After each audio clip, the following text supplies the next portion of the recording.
ఒకసారి ఈ బాత్రూమ్ నుంచి గాంధీనగర్ స్కూల్లో ఉండే ఒకసారి బాత్రూమ్ ని పరిశీలించండి. ఇదా ప్రభుత్వ వ్యవస్థ. రేవంత్ రెడ్డి గారు, సీతక్క గారు ఒక్కసారి దీన్ని స్వయంగా వచ్చి ఒక్కసారి పరిశీలించండి. మీ పిల్లలుంటే ఇలానేనా? ఇదేనా ఎడ్యుకేషన్ మినిస్టర్ యొక్క పనితనం? విద్యాశాఖ మంత్రి యొక్క పనితనం ఇదేనా? ఒక సొంత నియోజకవర్గంలో పనిచేయని మంత్రి పదవి ఎందుకమ్మా? సీతక్క గారు, మిమ్మల్ని హెచ్చరిస్తున్నాను. ఏంది పరిస్థితి?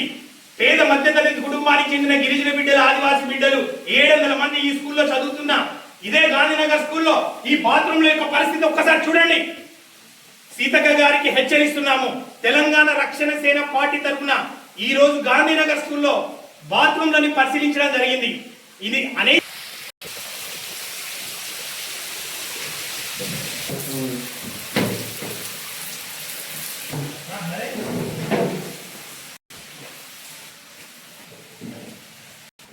అపరిశుభ్రంగా ఉన్న ఈ బాత్రూమ్ వ్యవస్థని ఒక్కసారి మీరు స్వయంగా వచ్చి పరిశీలించకుంటే రేపు మీ యొక్క ఆఫీస్ ని ముట్టడించి ఏ విధంగానైతే మీ పనితనాన్ని పని చేయించుకోవాలో ఆ తత్వం, ఆ పట్టుదల తెలంగాణ రక్షణ సేన యువ నాయకులు ఉంటుందని హెచ్చరిస్తున్నాను. సీతక్క గారు, ఈ టాయిలెట్ల యొక్క పరిస్థితి ఇటువంటి వేల కొద్ది పెట్టండి, సిచ్యువేషన్ చూపెట్టండి. ఓరల్గా 700 మంది స్ట్రెంత్ లో ఒక్కసారి టాయిలెట్స్ కూడా ఏ విధంగా ఉన్నాయి, ఎంత అధ్వానంగా ఉన్నాయి. కొట్టు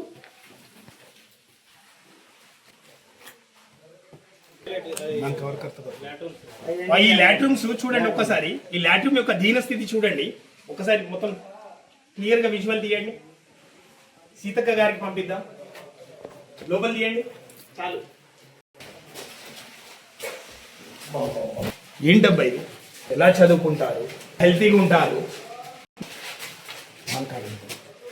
బాత్రూమ్ యొక్క పరిస్థితి చూడు ఎంత అధ్వానంగా ఉందో. ఏందమ్మా ఇది? అట్లీస్ట్ వీధి లైట్లు కూడా ప్రొవైడ్ చేయని ప్రభుత్వం కాంగ్రెస్ ప్రభుత్వం. కాంగ్రెస్ ప్రభుత్వం నాయకులారా హెచ్చరిస్తున్నాను మిమ్మల్ని. తక్షణమే విద్యాశాఖ మంత్రి అయినటువంటి రేవంత్ రెడ్డి చూడండి ఒక్కసారి విజువల్. ఇక్కడ టేప్ వేయలేదు, ఏం లేదు. పిల్లలు ఇక్కడ పట్టుకుంటే కరెంట్ షాక్ తో ఏమైతారండి? మీ పిల్లలు ఇలానే అశ్రద్ధత వహిస్తారా? సీతక్క గారు, రేవంత్ రెడ్డి గారు మిమ్మల్ని హెచ్చరిస్తున్నాను. చూడండి ఒకసారి విజువల్. రక్షణ సేన తీవ్రంగా ఖండిస్తుంది. డైరెక్ట్ పిక్ కొట్టు. ఆ పురుగులు చూడండి ఒక్కసారి. పురుగులు చూడండి ఒకసారి. ఈ పురుగుల యొక్క పరిస్థితి ఇది బాత్రూమ్ల పరిస్థితి.